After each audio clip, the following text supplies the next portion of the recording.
সুবা TikTok করত, সে তার মাকে, ক্যান্সারের রোগী মাকে হসপিটালে রেখে তার বয়ফ্রেন্ডের সাথে ভেগে চলে গেছে। 11 বৎসরের একটা মেয়ে কি বুঝে? আমাদের সমাজ কতটুকু অবক্ষয়, সমাজ কতটুকু নষ্ট হলে আজকে 11 বৎসরের একটা মেয়ে তার বয়ফ্রেন্ডের সাথে পালিয়ে যায়। সুতরাং যারা জ্ঞানীজন রয়েছেন, সমাজের কর্ণধার রয়েছেন, রাষ্ট্র থেকে নিয়ে সমাজের প্রতিটা রন্ধের প্রতিটা অভিভাবকের আজকেই চিন্তা করার বিষয়, আমার ছেলে আমার মেয়ে কই যায়, কোথায় যায়, মোবাইলের মাধ্যমে তারা কি করে, অবশ্যই নজরদারি করতে হবে। আর না হয় অল্প বয়সে আপনার ছেলেটি নষ্ট, অল্প বয়সে আপনার মেয়েটি নষ্ট, এমনভাবে আমাদের সমাজে অবক্ষয় হয়ে আজকে যুবক যুবতী প্রতিটা সংসারে আগুন লেগে যাচ্ছে। আল্লাহ তাআলা পবিত্র কুরআনুল কারীমের মধ্যে বলেন, ওয়াকারনা ফি বুয়ুতিকুন্না, হে মুসলিম মহিলারা, তোমরা তোমাদের বাড়ি ঘরের মধ্যে পর্দার সহিত অবস্থান করো। ওয়ালা তাবাররাজনা তাবাররুজাল জাহিলিয়াতিল উলা, জাহিলিয়াতের যুগের মহিলাদের মতো তোমরা সৌন্দর্য প্রকাশ কইরা তোমরা বের হইও না। আজকে এই যে হাদিসের মধ্যে আসছে, নবী করিম সাল্লাল্লাহু আলাইহি ওয়াসাল্লাম ইরশাদ করেন, দায়ুস কখনো জান্নাতে যাবে না। দায়ুসের জন্য আল্লাহ তাআলা জান্নাতকে হারাম করে দিয়েছেন। দায়ুস কোনোদিন ব্যস্ত যাবে না। দায়ুসকে, দায়ুস কোনো নারী নয়, দায়ুস হলো ওই পিতা যে পিতা তার ছেলে মেয়ের খবর রাখে না, তার মেয়ে কোন কোন বয়ফ্রেন্ডের সাথে প্রেম করতা হ্যায়, পীড়িত করতা হ্যায়, এটার খবর যে গার্জিয়ানে রাখে না, সে হলো দায়ুস। ওই বড় ভাই দায়ুস, যে বোন কোন কোন ফ্রেন্ডের সাথে কথা বলে, মোবাইলে কথা বলে, প্রেম করে, টিকটক করে, সে বড় ভাই হলো দায়ুস। ওই স্বামী দায়ুস, যে স্বামী তার স্ত্রীকে পর্দায় রাখে না, স্ত্রী পরপুরুষের সাথে প্রেম করে, এগুলির লক্ষ্য রাখে না। এবং ওই বড় ছেলে দায়ুস, যে তার মার আকাম কুকাম দেখেও না দেখার বান করে, ওই ছেলেটাও দায়ুস।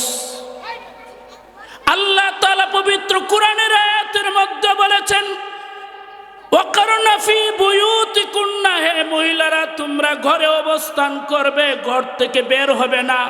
ওয়ালা তাবাররাজনা তাবাররুজাল জাহিলিয়াতিল উলা, জাহিলিয়াতের নারীরা যেভাবে সৌন্দর্য প্রকাশ করত, অন্যান্য পুরুষকে সৌন্দর্য দেখাইতো, সেই সৌন্দর্য দেখাইয়া তোমরা সমাজকে নষ্ট করবা না। আজকে মহামারী, মহামারী একেবারে সমাজ নষ্ট হওয়ার জন্য সবচেয়ে বড় গর্হিত কাজ হলো নাটক, সিনেমা। আর এখন যেটা মহামারী আকারে ধারণ করেছে, এটা হলো টিকটক। টিকটক, ঘরে ঘরে মেয়েরা টিকটকার হচ্ছে, ঘরে ঘরে ছেলেরা টিকটকার হচ্ছে। আল্লাহর কসম করে বলি, আপনার মেয়ের সৌন্দর্য টিকটকের মাধ্যমে প্রকাশ করা হচ্ছে, আর আপনার জন্য আপনি আল্লাহ তাআলার খাতায়, ফেরেশতাদের লিস্টের মধ্যে আপনার নামটা দায়ুসের খাতার মধ্যে চলে গেছে। আপনার মেয়ে টিকটক করে, আরো 10টা-20টা ছেলেকে, মানুষকে টিকটক করে 1000 ভিউ হয়, 10,000 ভিউ হয়, 20,000 ভিউ হয়, ভাইরাল হয়ে 10 লক্ষ ভিউ হয়। তার মানে 10 লক্ষ লোক আপনার মেয়ের টিকটক দেখেছে। একটা পুরুষ, একটা পর পুরুষ যদি আপনার মেয়ের, আপনার স্ত্রীর, আপনার বোনের সৌন্দর্য দেখে, তাহলে আপনি দায়ুস হয়ে যাওয়ার জন্য যথেষ্ট। এখন টিকটকের মধ্যে লাখ লাখ ভিউ হয়, যতটুকু সৌন্দর্য প্রকাশ করে, যতটুকু আকাম কুকামের দৃশ্য দেখানো হয়, নাচ গান দেখানো হয়, তত ভিউ বাড়ে। তার মানে হলো আপনি নিকৃষ্ট দরজায়ের দায়ুস হয়ে যাচ্ছেন। আল্লাহ তাআলা দায়ুসের জন্য জান্নাতকে, বেহেশতকে চিরকালের জন্য হারাম করে দিচ্ছেন। কথা মন থাকবো ইনশাআল্লাহ।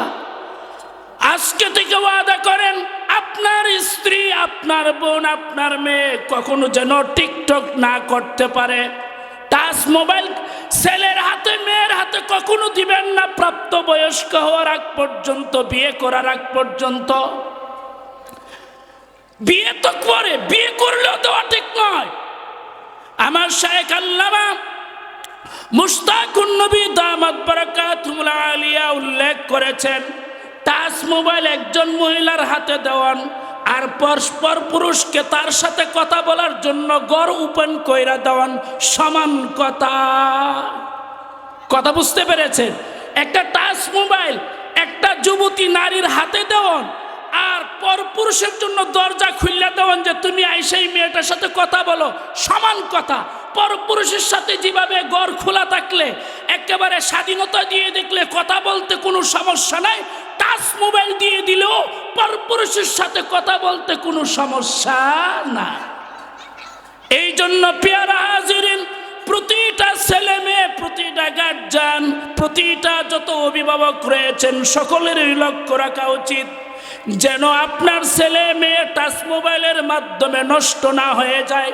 টিকটক করার মাধ্যমে, নভেল নাটক করার মাধ্যমে, সিনেমা দেখানোর মাধ্যমে আপনি জানেন না আপনার মেয়েটা, আপনার ছেলেটা আপত্তি করে এমন একটা দৃশ্য ছেড়ে দিয়েছে, সারা দুনিয়ায় এটা ভাইরাল হয়ে গেছে, বন্ধু বান্ধবদের কাছে চলে গেছে, এরপরে আর আপনি লজ্জায় মুখ দেখাইতে পারেন না। এমন হচ্ছে কিনা বলেন কথা? রাসূলুল্লাহ সাল্লাল্লাহু আলাইহি ওয়াসাল্লামের ইরশাদ অনুযায়ী যে পিতা তার সন্তানকে টিকটক করার জন্য মোবাইল দিয়ে দিল, নিষেধ করলো না, সে দায়ুসের খাতার মধ্যে তার নাম লেখায় দিল।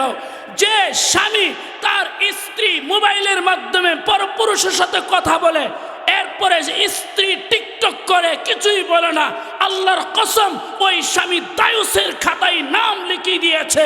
যে মামা, যে খালা, যে ভাই তার বোনের এগুলি দেখলো না, অযথা মোবাইল ব্যবহার করলো, অনর্থক মোবাইল ব্যবহার করলো, মোবাইলে টিকটকের মাধ্যমে বিভিন্ন ভিডিও করে তার শরীরের সৌন্দর্য প্রকাশ করে দিল, সে ওই ভাই, ওই বড় ভাই, সে দায়ুসের খাতার মধ্যে নাম লেখাইল।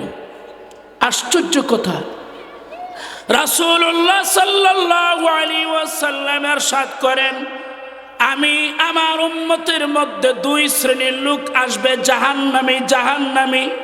নবীজি বলেন এরা আমার যুগে আসেনি, এদেরকে আমি দেখিনি, অচিরেই আমার পরে আমার উম্মতের মধ্যে এই দুই দল লোক আসবে, এদের জন্য আল্লাহ তাআলা জান্নাতকে হারাম করে দিবেন, এরা জাহান্নামের অতল গহ্বরে পৌঁছাবে। সাহাবীরা বললেন ইয়া রাসূলুল্লাহ, এই দুই শ্রেণী কারা? যারা জাহান্নামী আমরা দেখিনি তারা কারা, তাদের পরিচয় বলেন। রাসূলুল্লাহ সাল্লাল্লাহু আলাইহি ওয়াসাল্লাম ইরশাদ করেন, এক দল হইল এমন শাসক যে শাসকেরা সকাল বেলায় জনগণের ক্রোধে সকাল করে, বিকেল বেলায় জনগণের ক্রোধে বিকেল করে, যে শাসকেরা তাদের তলোয়ার, তাদের লাঠি, তাদের অস্ত্র জনগণের দিকে সব সময় তাক করে রাখে, জনগণ একটু মিটিং মিছিল করতে গেলেই গুলি করে পাখির মতো মেরে ফেলে, এই জাতীয় শাসকরা অবশ্যই জাহান্নামে যাবে। আমার নবীর সময় এই শাসকরা আসেনি, আমার ইন্তেকালের পরে ওই শাসকগুলো আসবে। কথা ঠিক কিনা?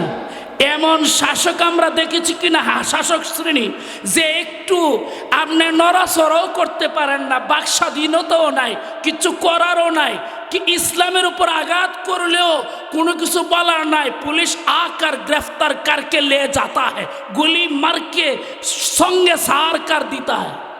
एमन अवस्था गेছে কিনা? রাসূলুল্লাহ সাল্লাল্লাহু আলাইহি ওয়াসাল্লাম বলেন, আমার উম্মতের মধ্যে একদল লোক শাসক এমন আসবে, আমি দেখি না এরা জাহান্নামী, এরা অযথা অকারণে যখন তখন কাউকে গ্রেফতার করে নিয়ে যাবে, যখন তখন কাউকে মারবে, হত্যা করবে, গুম করবে, এমন শ্রেণী হলো জাহান্নামী। দুই নাম্বার হলো আমার পরে এমন কতিপয় মহিলা আসবে, তারা কাপড় পরিধান করবে তবে উলঙ্গ থাকবে। সবাই বলি নাউজুবিল্লাহ। রাসূলুল্লাহ সাল্লাল্লাহু আলাইহি ওয়াসাল্লাম ইরশাদ করেছেন, আমার পরে এমন এক শ্রেণীর মহিলারা আসবে যারা কাপড় পরিধান করবে তবে উলঙ্গ থাকবে। মুহাদ্দিসিনগণ বলেছেন কাপড় পরিধান করবে উলঙ্গ থাকবে, এর মানে কি তিনটা। এক নাম্বার হলো পাতলা কাপড় পরবে, শরীরের সৌন্দর্য বাহির থেকে দূর থেকে দেখা যাবে। কথা বুঝতে পেরেছেন? এখন বাইরেছে না পাতলা কাপড়, নেট, এখন তো কাপড় পরে না, নেট পরে, এদিক দিয়ে দেখা যায়, এতটুক পর্যন্ত দেখা যায়। আর ব্লাউজ এগুলি কেটে কেটে কেটে কেটে একেবারে ছোট করে ফেলা হচ্ছে। রাসূলুল্লাহ সাল্লাল্লাহু আলাইহি ওয়াসাল্লাম বলেন, এই শ্রেণীর মহিলারা হলো জাহান্নামী। এক নম্বরে যারা পাতলা কাপড় পরিধান করে, দুই নম্বরে হলো এমন কাপড় পরিধান করলো যে কাপড়গুলি শর্ট। দুই নম্বরে কোন ধরনের কাপড়? শর্ট কাপড়। মনে করেন মহিলাদের সতর হলো কবজি পর্যন্ত, তারা জামা কেটে কেটে একেবারে একেবারে বাহু পর্যন্ত নিয়ে গেল, পুরোটা হাত সতর ছিল। মহিলাদের সতর কি শুধু নাভি থেকে নিয়ে হাঁটু পর্যন্ত না সারা শরীর? কথা বলেন। সারা শরীর হলো সতর।